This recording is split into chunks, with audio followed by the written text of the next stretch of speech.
लोग इस्तीफा मांग रहे हैं और ट्रंप ने सेना उतार दी है। ट्रंप ने अपने खास कमांडोज भेज दिए हैं जंग लड़ने के लिए।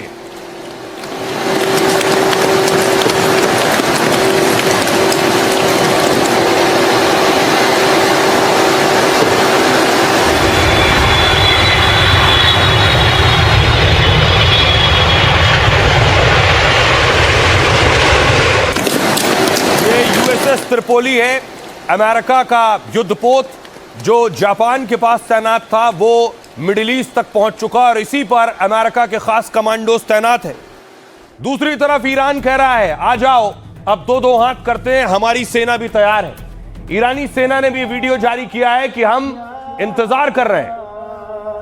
या अब्बास मौलाया, या अब्बास मौलाया, या अब्बास, या अब्बास, या अब्बास, या अब्बास, या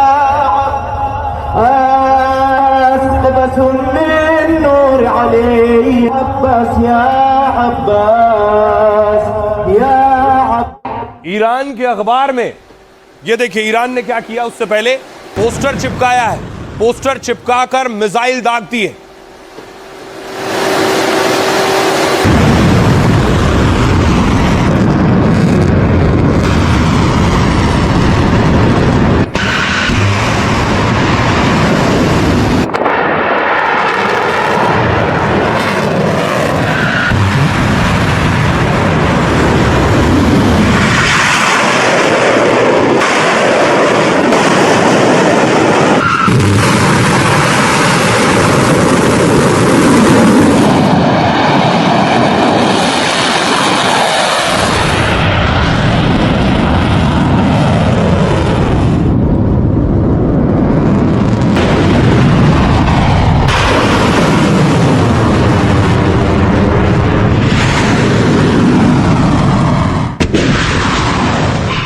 तो ईरान भी कह रहा है आ जाओ, हम तैयार हैं। ईरान के अखबार में देखिए, तेहरान टाइम्स में लिखा है वेलकम टू हेल, और अमेरिका के उन्हीं कमांडोज की फोटो लगी हुई है कि अमेरिका अपने जैसे ही जवानों को ईरान में भेजेगा, नर्क में उनका स्वागत होगा और वो यहां से ताबूत में जाएंगे जब ईरान आएंगे, ये लिखा है इसमें। और उसके बाद बाकायदा एआई वीडियो जारी किया है। ये है वो वीडियो जिसमें अमेरिकी सेना ताबूत लेकर जा रही है।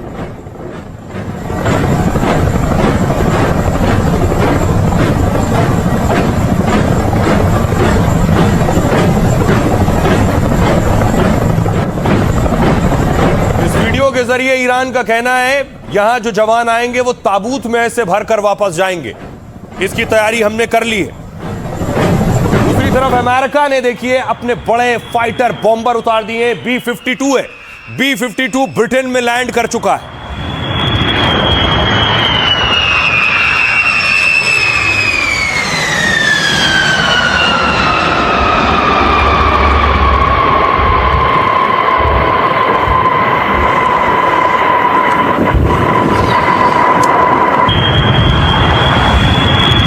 अमेरिकी फाइटर इजराइल की कैसे मदद कर रहे हैं, इजरायली फाइटरों को ईंधन दे रहे हैं आसमान में। रिफ्यूलिंग हो रही है, देख रहे हैं एक फाइटर दूसरे फाइटर में ईंधन भर रहा है।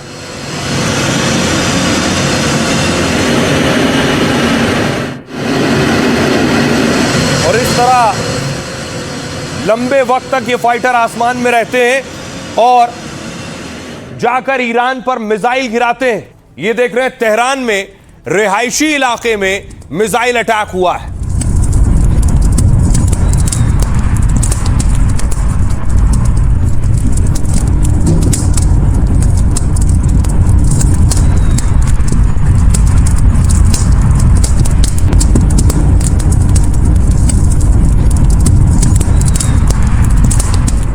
दूसरी तरफ ईरान ने भी इजराइल पर हमला किया है। ये ईरानी हमला है और हमले के बाद हाहाकार मच गया।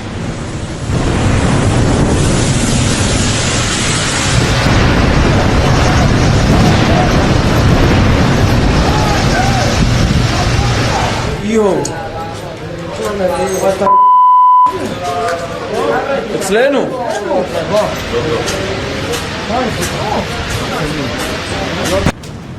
क्या जमीनी ऑपरेशन शुरू करने वाला है अमेरिका? क्या हॉर्मूज खुलवाने के लिए ट्रंप अपनी सेना उतारने वाले हैं? और क्या इसीलिए ट्रंप ने 15 दिन के सीज फायर का ऐलान किया था? मतलब समंदर और आसमान की लड़ाई में ट्रंप ईरान को पूरी तरह हरा नहीं पाए, तो क्या वो जंग का एक नया मोर्चा खोलने वाले हैं? वैसे ईरान को खबर मिली और अमेरिकी सैनिक हमले को तैयार हैं, तो अमेरिकी बेस पर उसने हमले और तेज कर दिए हैं। सऊदी में अमेरिका के करोड़ों के विमान को तहस नहस कर दिया और ऐलान कर दिया कि अमेरिकी सैनिक ईरान में घुसे तो उन्हें भी जलाकर खत्म कर देंगे। तो क्या ट्रंप का नया प्लान जंग को और भड़काएगा और दुनिया में तेल गैस के संकट को और बढ़ाएगा? अब देखिए जरा, ट्रंप ने अपनी सेना उतार दी है युद्धपोत पर। यह है युद्धपोत त्रिपोली, जिसमें फाइटर भी हैं, पीछे आप अमेरिकी सेना भी देख रहे हैं। क्या ट्रंप अब ईरान में जमीनी हमले की तैयारी कर रहे हैं? क्या सेना उतारने के लिए 15 दिन का सीज फायर किया था ट्रंप ने, और अब मिडिल ईस्ट में 3,500 और अमेरिकी सैनिक उतार दिए? अमेरिका के मरीन कमांडो यूएसएस त्रिपोली जहाज से खाड़ी में पहुंचे हैं। यूएसएस त्रिपोली अमेरिका का खास एम्फीबियस असॉल्ट शिप है। ये मतलब हर तरह के हमले में सक्षम है, बहुत एडवांस जंगी बेड़ा है। यानी इसके जरिए समुद्र से जमीन पर ऑपरेशन कर सकते हैं और आसानी से। 32,000 करोड़ रुपए के इस युद्धपोत से F-35 जैसे जेट उड़ान भरते हैं। 45,000 टन वजनी ये लाइटनिंग कैरियर के नाम से भी जाना जाता है। मतलब ये ऐसा युद्धपोत है जो सैनिक, हेलीकॉप्टर, लड़ाकू विमान और भारी सैन्य उपकरण लेकर तट के बेहद करीब तक जा सकता है। यह इसकी खासियत। पहले यह जहाज जापान के पास प्रशांत महासागर में तैनात था। इसमें तैनात सैनिक समुद्री और जमीन ऑपरेशन में भी बहुत माहिर होते हैं। मतलब लोगों को सुरक्षित निकालने और घुसकर हमला कर सकते हैं। ये जानकार मानते हैं कि ग्राउंड ऑपरेशन में अमेरिका के 2 बड़े टारगेट हैं। पहला, जमीनी हमले कर ईरान के खार्क द्वीप पर कब्जा करना, जहां सबसे ज्यादा वहां ईंधन है ईरान का।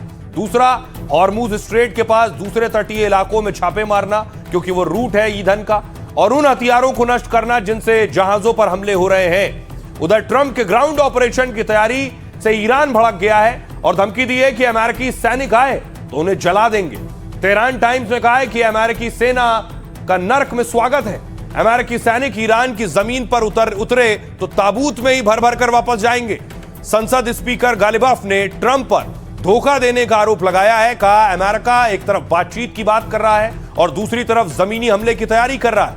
हम हर हालात से निपटने में सक्षम भी हैं और तैयार भी हैं। अमेरिकी सैनिकों का इंतजार कर रहे हैं, यह कह रहा है ईरान। सुनिए जरा एक्सपर्ट्स क्या कह रहे हैं। जमीनी जंग हुई अमेरिका और ईरान के जवानों में तो क्या होगा?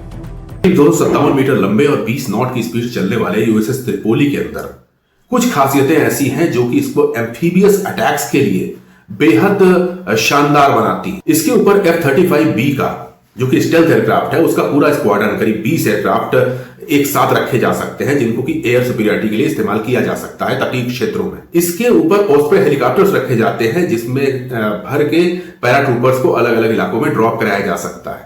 इसी शिप से कई सारी मिसाइलें लॉन्च कराई जा सकती हैं ताकि तटीय क्षेत्रों के ऊपर दुश्मन को बिल्कुल नेस्तनाबूद कर दिया जाए। एयर ऑपरेशंस और सी ऑपरेशंस से अभी तक अमेरिका स्ट्रेट ऑफ हॉर्मुज को नहीं खुलवा पाया है, जिसके लिए उस पर इंटरनेशनल दबाव बन रहा है। इसके लिए अब शायद वो ग्राउंड ऑपरेशंस कर सकता है। यानी उसने अपनी marine expeditionary unit with the flagship of USS Tripoli middle east में भेज दिए हैं।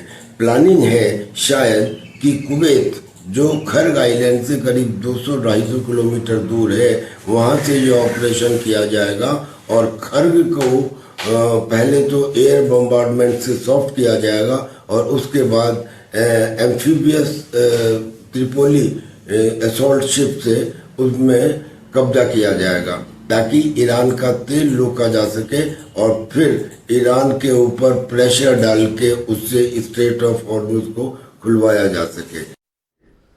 ट्रंप बेशक इस कोशिश में है कि जमीन पर उतरकर लड़ाई हो, लेकिन क्या ये इतना आसान है? या अमेरिका को और बड़ा नुकसान और झटका लग सकता है, क्योंकि ईरान की मिसाइलें अब तक खत्म नहीं हुई, उसकी ताकत खत्म नहीं हुई। ईरान ने 86वीं 86वीं मिसाइल का जो जत्था था वो दाग दिया है।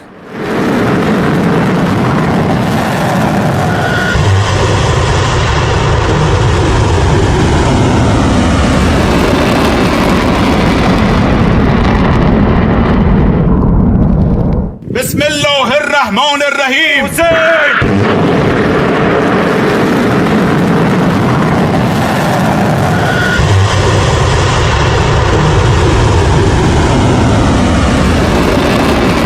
और देखिए मिसाइलें कहां कहां गिर रही हैं। ये कुवैत देख रहे हैं, कुवैत का इंटरनेशनल एयरपोर्ट है जिस पर मिसाइल गिरी आकर।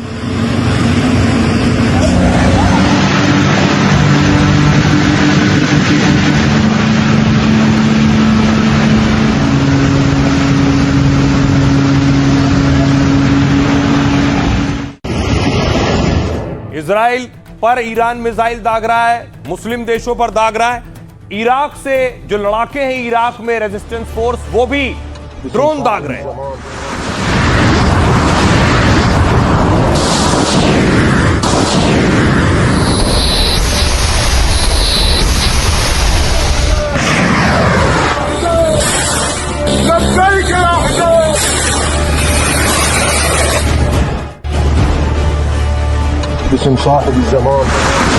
और चौतरफा हमले इराक में अमेरिकी ठिकानों पर हो रहे हैं। तो अमेरिका को देखिए अपने डिफेंस सिस्टम से मिसाइल दागनी पड़ रही है। आसमान में जो आपको बौछार दिख रही है मिसाइल, ये डिफेंस सिस्टम से दागा गया है। इंटरसेप्ट करने के लिए, दुश्मन के हथियार को आसमान में मारने के लिए ये दागी गई।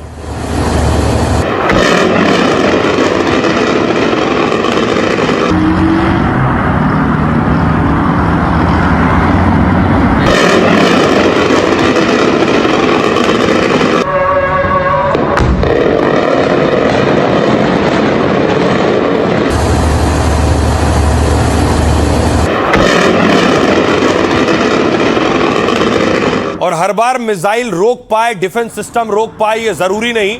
देखिए जरा आकर यहां धमाका हुआ है। ये बहुत से ऐसे मिसाइल हैं जो नहीं रोकी जा सकती, या ड्रोन है।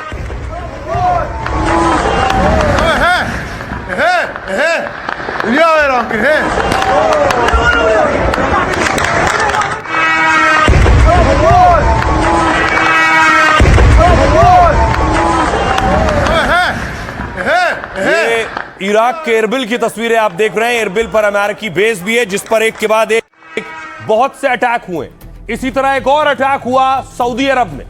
सऊदी अरब में ये विमान खड़ा था, इसका नाम है अवाक खड़ा था, जिसे तीसरी आंख भी अमेरिका का कहते हैं। इसमें रडार सिस्टम लगा होता है, दुश्मन के बारे में जानकारी जुटाता है, सर्विलांस विमान भी है ये। इस पर अटैक कर दिया ईरान की मिसाइल ने, जो सऊदी अरब के बेस पर मौजूद था।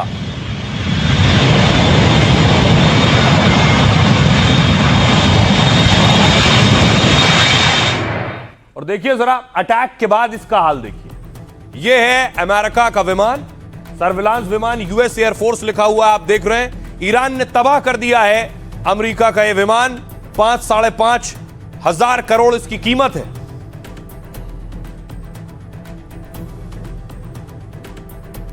और आइए मैं आपको बताऊं कि आखिर इस विमान को कैसे ईरान ने मार गिराया है। यह है अवाक। ट्रंप के शांति प्लान के बीच ईरान ने अमेरिका पर भारी हमले किए। सऊदी अरब में ईरान ने अमेरिकी बेस को बड़ा नुकसान पहुंचाया। प्रिंस सुल्तान एयरबेस पर ईरान ने ड्रोन मिसाइल से हमला किया। ईरान के हमले में अमेरिका के कई विमान तबाह हो गए और अमेरिका का खास विमान बोइंग E-3 सेंट्री तहस नहस हो गया। इस विमान को मिडिल ईस्ट में अमेरिका की तीसरी आंख कहा जाता है। यह अवाक यानी रडार से दूर तक विमान मिसाइलों की निगरानी करता है और अमेरिकी सेना को हमले से जुड़ी रियल टाइम जानकारी भी देता है। इसलिए E-3 सेंट्री विमान को हवा में उड़ता हुआ रडार स्टेशन भी कहा जाता है। अमेरिकी सेना के इस अहम विमान की कीमत है 6,500 करोड़ रुपए। अमेरिका के पास पहले ऐसे 30 विमान थे, लेकिन अभी 15 निगरानी विमान बचे। इसके बिना अमेरिकी वायुसेना की निगरानी शक्ति बहुत कमजोर हो जाती है। प्रिंस सुल्तान एयरबेस पर अमेरिका के कई टैंकर विमान भी तबाह हुए। ये टैंकर विमान मिडिल ईस्ट में अमेरिकी विमानों के ईंधन का सोर्स थे और इन विमानों के खराब होने से लड़ाकू विमानों की पहुंच पर सीधा असर होगा। ईरान ने दावा किया है कि उसने एक F-16 लड़ाकू विमान भी मार गिराया है। यानी ईरान मिडिल ईस्ट में अमेरिका की हवाई ताकत को कम करने में लगा हुआ है। सुनिए जरा क्या कुछ कह रहे हैं defence expert UK Devnath. Iran यह दावा कर रहा है और उसने एक वीडियो भी इशू किया है कि उसने एक अमेरिकन F-35 को मार गिराया है। अब तो ये दावा कर रहा है कि एक अमेरिकन F-18 को भी उसने बंदर अब्बास के ऊपर मार गिराया है। ईरानियन मीडिया ये भी कह रही है कि अब ईरान के पास एक सीक्रेट एयर डिफेंस सिस्टम है जिसकी मिसाइलों के इस्तेमाल से वह F-35 और F-18 जैसे US फाइटर विमानों को आसमान से गिराने में कामयाब हो रहा है। अब तक तो जो इंटेलिजेंस रिपोर्ट थी यही माना जाता था कि ईरान के पास चीन द्वारा supplied HQ-9 air defence missile system है या ईरान के पास रूस द्वारा supplied S-300 air defence missile system है। क्या ईरान ने अपना कोई सीक्रेट एयर डिफेंस मिसाइल बना लिया है? अगर ऐसा है तो ये शायद इंटेलिजेंस कम्युनिटी की CIA और मोसाद की बहुत बड़ी फेलियर होगी। अब देखिए दिलचस्प ये है कि एक तरफ सऊदी अरब मार खा रहा है, क्यों? क्योंकि वहां बेस है अमेरिका के। दूसरी तरफ सऊदी अरब के प्रिंस को यानी बिन सलमान को डोनाल्ड ट्रंप चापलूस भी कह रहे हैं। बात यह है कि पहले तो अमेरिका को बेस दिया कि आइए हमारे यहां बेस बना लीजिए, उसके बाद अमेरिका चापलूस भी कह रहा है। देखिए क्या कह रहे हैं ट्रंप ने सऊदी अरब के प्रिंस को चापलूस उस वक्त कहा जब वो अमेरिका के फ्लोरिडा के कार्यक्रम में बोल रहे थे, जबकि यह कार्यक्रम भी सऊदी अरब में निवेश को लेकर था, जहां बड़े बड़े राजनेता और बिजनेस हस्तियां मौजूद थीं। तभी मंच से ट्रंप ने प्रिंस सलमान को चापलूस बता दिया। सऊदी अरब समर्थित निवेश मंच पर सलमान का मजाक उड़ाया। दरअसल ट्रंप अमेरिका और सऊदी अरब के रिश्तों पर बोल रहे थे, तब उन्होंने बिन सलमान और अमेरिका के प्रति नजरिया बताया। बोले उन्होंने पिछले साल कहा था 1 साल पहले आप मृत देश थे, यानी बिन सलमान ने कहा था कि अमेरिका एक डेड कंट्री था 1 साल पहले तक, यानी जब ट्रंप सत्ता में नहीं थे। लेकिन अब आप सचमुच दुनिया के सबसे लोकप्रिय देश हैं। वो बाइडेन के कार्यकाल के दौरान अमेरिका की हालत बता रहे थे। ट्रंप ने दावा किया कि सलमान को लगता है कि यह भी ऐसा ही होगा। उन्हें लगा मैं पतन की ओर जा रहा हूं, अमेरिका का राष्ट्रपति बनूंगा, लेकिन उन्हें नहीं लगा था कि उन्हें मेरी चापलूसी करनी पड़ेगी। ट्रंप ने जैसे ही मंच से बिन सलमान को इशारों में चापलूस कहा, वहां मौजूद सऊदी अरब के कई अधिकारी भी असहज हो गए। हालांकि चापलूसी की बात कहते ही ट्रंप को लगा कि कुछ गलत बोल दिया है। उन्होंने फिर बिन सलमान की तारीफ कर कवर करने की कोशिश की। कहा बिन सलमान एक स्मार्ट और सामान्य किस्म के व्यक्ति हैं। ईरान के खिलाफ सऊदी अरब ने हमारा साथ दिया, वो लड़ा है। सुनिए जरा डोनाल्ड ट्रंप क्या कह रहे हैं। A man that we just discussed, the king, the future. Mohammad बिन सलमान को शायद लगता है कि उनको मेरी चापलूसी नहीं करनी पड़ेगी, लेकिन अब वो मेरे लिए काफी सम्मान दिखाते हैं। सलमान को लगा था कि मैं पुराने आम अमेरिकी राष्ट्रपति की तरह पेश आऊंगा। उन्होंने समझा कि ट्रंप भी लूजर होगा, जिसके राज में देश गर्त में जा रहा होगा। ऐसा नहीं हुआ और अब वो मेरे साथ अच्छा बर्ताव करना पड़ रहा है। आप उसे बता देना कि उसे ऐसा ही करना पड़ेगा। And he did like me, and he still likes me, and he's a great man, and say hello to him. He's a great guy with a great son. और सोचिए चापलूस वो देश सुन रहा है जो ईरान के शाहिद ड्रोन से रोज मार खा रहा है। शाहिद ड्रोन से न सिर्फ सऊदी अरब परेशान है, बल्कि आसपास के जितने देश हैं, चाहे वो UAE हो, कतर हो, कुवैत हो, वो सब परेशान है। इसका कोई इलाज नहीं। ट्रंप खुद भी परेशान है। ट्रंप ने ज़ेलेंस्की से पूछा, बताओ इसको रोकने का तरीका क्या है। Oh my God.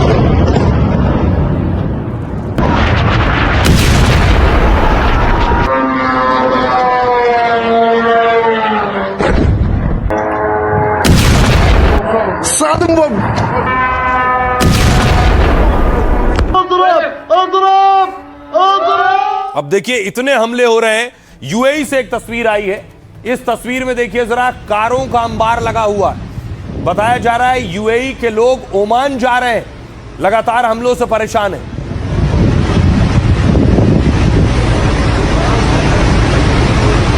UAE में लोगों में डर है, दहशत है, इसलिए भगदड़ है। गाड़ियों का लंबा चौड़ा काफिला है। दावा किया जा रहा है ये सारी गाड़ियां जो इसमें सवार लोग हैं जो UAE में रहते हैं, ओमान शिफ्ट हो रहे हैं अपनी जान बचाने के लिए।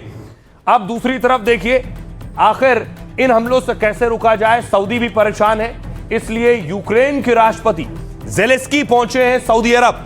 सऊदी अरब में वहां सऊदी अरब के अधिकारियों से मिले और उन्हें बताया है कि ईरान के शाहिद ड्रोन से कैसे निपटना है।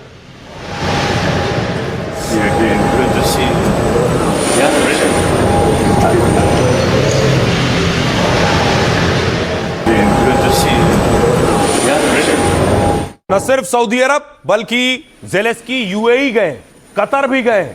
इन सबको बताएंगे कि ईरानी शाहिद ड्रोन से कैसे निपटना है।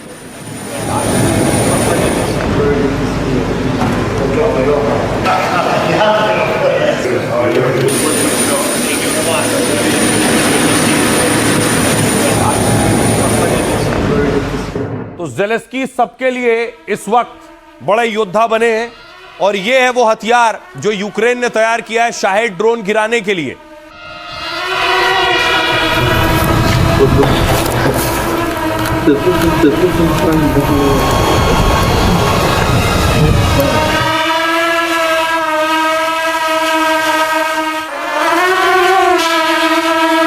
दावा है कि इस हथियार के जरिए ईरानी ड्रोन को मारेंगे ये देश। अब देखिए क्या है फॉर्मूला ज़ेलेंस्की के पास, जो मिडिल ईस्ट के देशों में जा रहे हैं नए हथियार के साथ। यूक्रेन खुद रूस के साथ 2 साल से युद्ध लड़ रहा है। अब यूक्रेनी राष्ट्रपति एक और मैदान जंग में उतर गए हैं। जंग के बीच ज़ेलेंस्की मिडिल ईस्ट के दौरे पर पहुंचे। 2 दिन में ज़ेलेंस्की ने 4 देशों का दौरा कर लिया है। सऊदी अरब, यूएई, कतर के बाद जॉर्डन भी पहुंच गए। सऊदी में बिन सलमान, यूएई में बिन जायद से मुलाकात की है और साथ ही साथ दरअसल ईरान लगातार खाड़ी देशों की जमीन पर हमले कर रहा है। दरअसल ईरान लगातार खाड़ी देश पर अटैक कर रहा है, जिससे ये परेशान है। इन हमलों में ईरान का शाहिद ड्रोन बहुत कहर ढा रहा है। ये आप ड्रोन देख रहे हैं पीछे। ऐसे में यूक्रेन अब खाड़ी देशों के लिए ढाल तैयार कर रहा है, क्योंकि ज़ेलेंस्की अब अरब देशों से डिफेंस डील कर रहे हैं। खासकर ड्रोन हमलों को रोकने का प्लान बता रहे हैं। यूक्रेन पर रूस ने शाहिद ड्रोन से बहुत से हमले किए। दावा है कि ईरान ने अपना शाहिद ड्रोन रूस को दिया था और इसी ड्रोन से निपटने और मार गिराने की तैयारी यूक्रेन ने की है। इसलिए ज़ेलेंस्की अब खाड़ी देशों को यह तकनीक बेचने वाले हैं। ज़ेलेंस्की ने कहा है कि यूक्रेन अब ड्रोन वॉरफेयर और इलेक्ट्रॉनिक डिफेंस सिस्टम में काफी आगे निकल चुका है। यूक्रेनी डिफेंस सिस्टम किसी भी हमले को रोकने के लिए तैयार है। इसी एंटी ड्रोन तकनीक की डील यूक्रेन खाड़ी देशों से कर रहा है। ज़ेलेंस्की ने कहा, हमने सऊदी अरब से 10 साल की डील की है। यूएई और कतर से भी ऐसी सीक्रेट सिक्योरिटी डील हो रही है। मतलब ईरान से टक्कर के लिए ज़ेलेंस्की सुरक्षा कवच बांट रहे हैं। ज़ेलेंस्की ने रूस पर अमेरिकी ठिकानों की जासूसी का आरोप भी लगाया और कहा, इस हफ्ते ने रूस के 7 अमेरिकी ठिकानों की तस्वीर ली है। सुनिए जरा ज़ेलेंस्की क्या कह रहे हैं और रूस के विदेश मंत्री क्या कह रहे हैं। मुझसे पता है, जंग में हमारा अनुभव बहुत काम आएगा। रूस निश्चित रूप से ईरान की मदद कर रहा है। यूक्रेन अन्य देशों को बुनियादी ढांचे और सबसे बढ़कर लोगों की सुरक्षा के लिए एक्सपर्ट की तरह मदद देता है। ड्रोन हमले से निपटने और दूसरे हमलों को नाकाम करने की कई तकनीक हमें पता है। मैं यूक्रेन की सुरक्षा के सामने आने वाली चुनौतियों को समझता हूँ। मुझे भरोसा है कि इस मुद्दे का हल मैं कर सकता हूँ। मिडिल ईस्ट में अमेरिकी सैन्य ठिकानों की स्थिति सभी को पहले से पता है। ये कोई खुफिया जानकारी नहीं है, ये सार्वजनिक रूप से उपलब्ध है। इसलिए ईरान का अमेरिकी ठिकानों को निशाना बनाने में कोई हैरानी नहीं हुई। अब देखिए जरा, ईरान लगातार अटैक भी कर रहा है और रुकने का नाम नहीं ले रहा है। अमेरिका की मिसाइलें खत्म हो रही हैं। अमेरिका ने अटैक किया, एक तस्वीर मैं आपको दिखाऊं। अमेरिका ने ईरान के स्पोर्ट्स हॉल में अटैक किया है।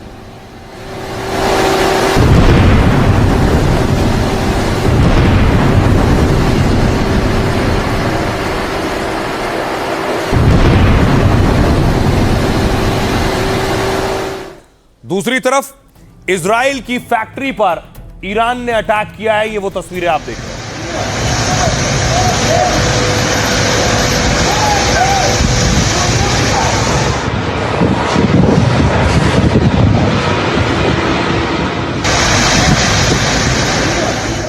ईरान ने एक और वीडियो जारी किया है और दावा किया है कि ट्रंप इस जंग में लूजर होंगे, यानी हारेंगे। ताबूत उठाते रहेंगे ट्रंप। ये देखिए।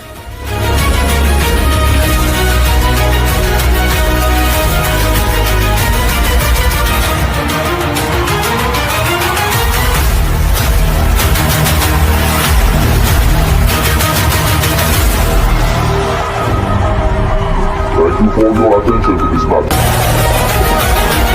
के जरिए बताने की कोशिश कर रहा है ईरान कि जंग में सैनिक भेजोगे, पैराशूट से आएंगे यहां और उसके बाद यहां मारे जाएंगे, वापस जाएंगे, ट्रंप ताबूतों पर पैर रख के सामने आएंगे दुनिया के, कहेंगे हम जीत गए, लेकिन असल में वो जंग हार जाएंगे।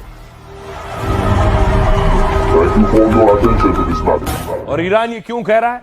ईरान कह रहा है, आज एक तस्वीर ईरान ने जारी की, मैं आपको दिखाऊंगा। ईरान का कहना है कि बच्चों की जो मौत हुई, 168 बच्चों की मौत हुई जिनके स्कूल पर अटैक हुआ था, आज उनके 2 कमांडर की फोटो जारी की है और ईरान ने कहा है इन 2 कमांडर से बच्चों की मौत का बदला लेना है।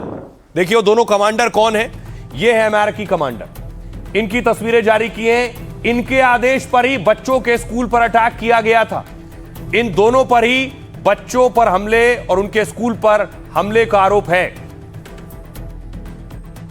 देखिए जरा ये दोनों हैं कौन और ईरान क्या चाहता है। ये हैं वो दोनों कमांडर्स जिन पर इस हमले का आरोप था।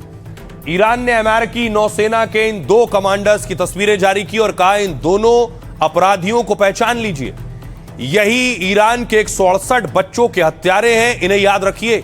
इनके आदेश पर ही मिनाब में 168 बेकसूर बच्चों की जान गई थी। 3 बार टॉमहॉक मिसाइलें दागने का ऑर्डर इन्होंने ही दिया था। यह अधिकारी कमांडर ली आर टेट और कार्यकारी अधिकारी जेफरी ई यॉर्क है। ईरान का दावा है कि अमेरिकी कमांडर्स ने ट्रिपल ट्रैप हमला किया। पहली मिसाइल गिरने पर चीख पुकार मची, लोग बच्चों को निकालने के लिए दौड़े। उसी वक्त इन कमांडर्स के इशारे पर दूसरी और तीसरी मिसाइल दागी गई। वो सिर्फ तबाही नहीं, मदद के लिए पहुंचने वालों को भी खत्म करना चाहते थे। दावा है कमांडिंग ऑफिसर टेट ने मिसाइल लॉन्च करने का आदेश दिया था, जबकि कार्यकारी अधिकारी यॉर्क ने इस खतरनाक हमले का प्लान बनाया था। ईरान ने तस्वीरें जारी कर दोनों अमेरिकी कमांडर्स को युद्ध अपराधी कहा है। अमेरिका में भी स्कूल पर हमले और बच्चियों की मौत की जांच की मांग हो रही है। 45 से ज्यादा सीनेटर ने रक्षा मंत्री को चिट्ठी लिखकर जवाब मांगा है और पूछा है क्या ईरान के स्कूल पर हमले के लिए अमेरिका जिम्मेदार था? स्कूल को टारगेट बनाने से पहले क्या क्या सावधानियां बरती गई थी? सुनिए जरा, हमारे सहयोगी मौजूद हैं इजराइल में अटैक हो रहा है। सुनिए जरा उनकी रिपोर्ट देखिए। दोपहर में एक प्रोजेक्टाइल ईरान का जो है वो यहाँ पर आके गिरा, इम्पैक्ट उसका ज़बरदस्त था। आप ये मेरे पीछे देखेंगे, ये जो यहाँ पर रेस्क्यू वर्कर्स हैं, रेस्क्यू जो वर्कर्स की टीम है वो घरों में जा रही है और साथ ही साथ जो ये नज़ारा है ये पूरा बताता है कि किस तरीके का यहाँ पर नुकसान हुआ है। 7 लोगों की यहाँ पर बताया जा रहा है उन्हें इंजरीज हुई हैं, चोटें लगी हैं जब वो कोशिश कर रहे थे बचने की। यहाँ पर जो गाड़ियाँ खड़ी हुई हैं उनमें भी काफ़ी नुकसान हुआ है, ये पूरी तरीके से उनके शीशे टूट गए हैं। ऐसी ये जो गाड़ियाँ आप देख रहे हैं जिस तरीके से इनके शीशे टूट गए हैं, क्षति हुई है, ऐसी कई सारी गाड़ियाँ आपको यहाँ पर दिखाई पड़ेंगी। घरों को भी भारी नुकसान हुआ है। एक भी मिसाइल अगर जो सुरक्षा के जो इंतज़ाम है उसे भेजने में कामयाब हो जाए तो वो किस तरीके से लोगों की दुनिया पूरी तरीके से बदल सकता है, उसका ये उदाहरण है। यहाँ पर अभी भी जो बर्बादी के निशान हैं वो चारों तरफ फैले पड़े हैं।